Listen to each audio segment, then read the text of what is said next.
Let's get to the details of news. At a press conference in Delhi, BJP spokesperson Gaurav Bhatia criticizes Rahul Gandhi, calling him immature, destructive and irresponsible. He accused Gandhi of making statements that weaken Indian democracy and questioned his commitment to constitutional institutions.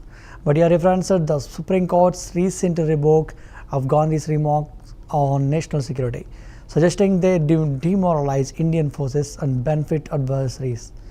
He also cited a controversial MOU between Congress and China's Communist Party, implying foreign sympathies. Bhatia warned that Gandhi's approach undermines India's democratic framework and constitutional values, framing it as a deliberate strategy rather than isolated incidents. The BJP demands accountability and clarity.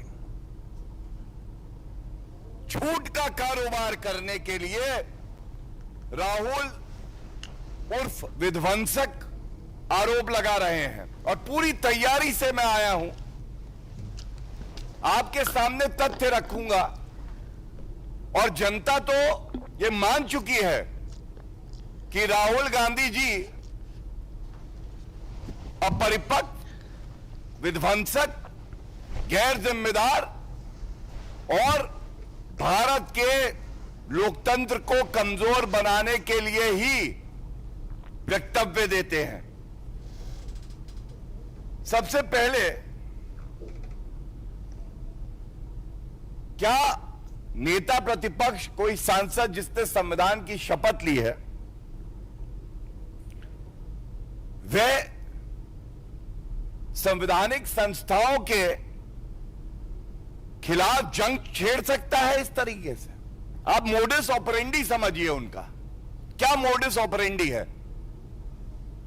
पहले, क्योंकि विश्वसनीयता नहीं है, भ्रष्टाचारी है, bell पे बाहर है, कांग्रेस पार्टी घोटालेबाज है, चुनाव हार जाते हैं।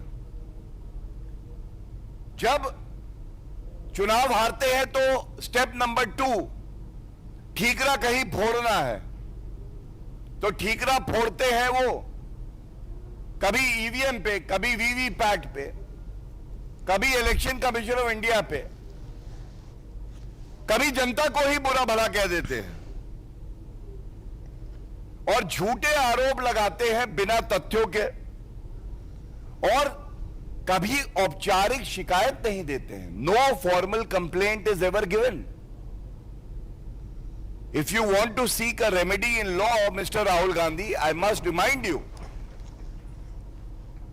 our country, Bharat, India, is governed by rule of law, the Constitution of India. देने से मना कर देना, शपथ पत्र मैं दूंगा